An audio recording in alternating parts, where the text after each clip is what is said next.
सामने को मिल रहा है। अभी आज भी औरंगाबाद में समता नगर इलाके से एक केस पॉजिटिव पाया गया है। अब ऐसे अगर हालात चलते रहे तो आप ये समझ लीजिएगा कि आने वाले कई महीनों तक हमें घर में ही बंद बैठना पड़ेगा। अगर ये जल्द से जल्द अगर हम चाहेंगे कि बाहर आना है, हमें भी आजादी के साथ रहना है, हम भी अच्छे तरीके से ईद मना सके, तो ये हमारे हाथ में है। कई बार ऐसा देखने को मिला है कि सरकार की कोई गाड़ी आती है, पुलिस की गाड़ी आती है, तो लोग फौरन अंदर भाग जाते हैं। जो नौजवान लड़के झुंड बनाकर खड़े रहते हैं वो गाड़ी देखते हैं और भाग जाते हैं, फिर गाड़ी जाती है फिर बाहर निकल आते हैं। ये किसके लिए किया जा रहा है ये समझने की बहुत जरूरत है। मैं मोहल्ले के तमाम बुजुर्गों से ये अपील करना चाहूंगा, मैं मोहल्ले की हमारी माओं और बहनों से ये अपील करना चाहूंगा, अगर इस इलाके के अंदर अगर और पॉजिटिव केसेस पाए गए तो आप समझ लीजिएगा इतनी तंग गलियां हैं, घर से घर लगे हुए हैं, और इतनी बड़ी हुजूम अगर हम लोग बाहर इसी तरह निकल कर आते रहेंगे और इसको संजीदगी से नहीं लेंगे तो आप ये समझ लीजिएगा कि औरंगाबाद के अंदर ये लॉकडाउन कब खत्म होगा ये हम भी नहीं बता सकते हैं। मुझे मालूम है कि बहुत सारी दिक्कतों का सामना करना पड़ रहा है, किसी को अनाज के लिए जाना पड़ता है, किसी को सब्जी लाने के लिए जाना पड़ता है, किसी को दूध लाने के लिए, लेकिन अगर जिम्मेदारी के साथ कि जहां पर हम ये लॉकडाउन को खत्म कर सके।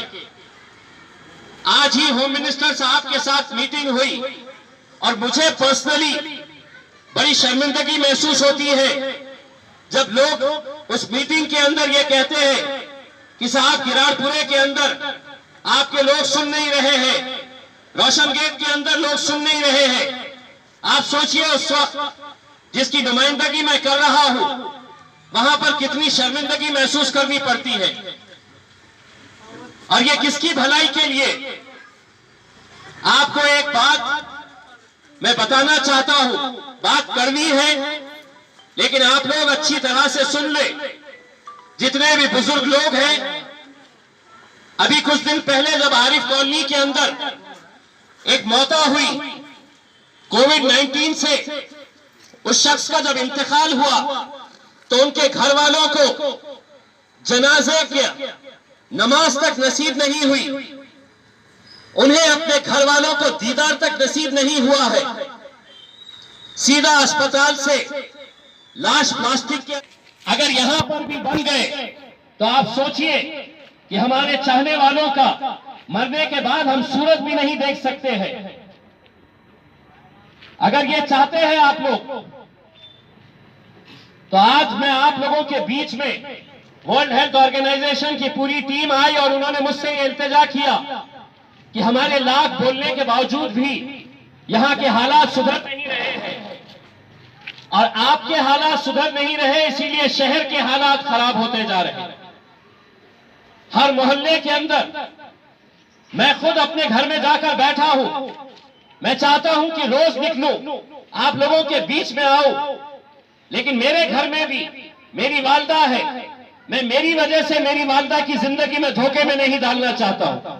लेकिन यहां पर हम देख रहे हैं कि नौजवान निकले पड़े हैं, गश्त लगा रहे हैं, कहीं डेरा डालकर बैठे हुए हैं, जमे हुए हैं। ये कहीं ना कहीं हमको खत्म करना पड़ेगा।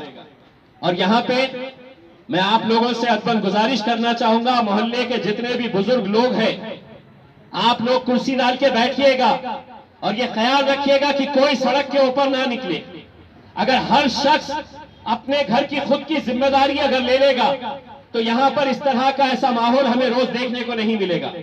लेकिन घर वालों ने भी छूट दे रखी है और नौजवानों को लगता है कि हमें तो कुछ होने वाला नहीं है। आपको नहीं होगा, आपको नहीं होगा, लेकिन आपके माँ बाप की जिंदगी आप खतरे में डाल रहे हैं। यही हम अपील करने के लिए आए हैं और मैं उम्मीद करता हूं एक भाई की हैसियत से, मैं यहां पर कोई आपका खासदार बनकर नहीं आया, मैं एक भाई की हैसियत से आपका बेटा बनकर यहां पर आया हूं। आप लोगों से हाथ जोड़कर ये गुजारिश करने के लिए आया हूं कि अगर ये हालात ऐसे ही चलते रहे तो हमारा पूरा रमजान ऐसे ही गुजरने वाला है लॉकडाउन के अंदर। ना कोई तरावी होंगी, ना कोई नमाज के लिए बाहर जा सकेगा।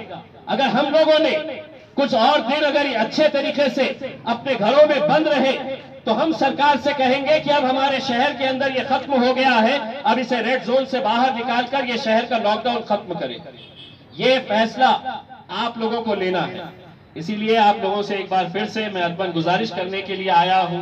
यहाँ पर वर्ल्ड हेल्थ ऑर्गेनाइजेशन के लोग हैं, उन्होंने चिंता जताई, उन्होंने ये बताया है कि ये कितना संगीन मामला हो सकता है। चंद लोगों की गलतियों की वजह से पूरे शहर को इसका खामियाजा भुगतना पड़ सकता है। इसीलिए मैं आप लोगों से एक बार फिर से गुजारिश करने के लिए आया हूं और उम्मीद करता हूं कि आप लोग मेरी बातों का संजीदगी से दखल लेंगे।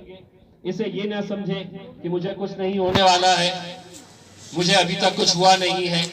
ये वायरस को फैलने में बहुत ज्यादा वक्त नहीं लगता है। आज एक पूरे अस्पताल को सील कर दिया गया कि सिर्फ एक पेशेंट मिला था। कौन पेशेंट यहाँ से गुजर रहा है, हमारे बीच में किसके पास वायरस है, या आप किसी को भी नहीं पता है, मुझे भी नहीं पता है।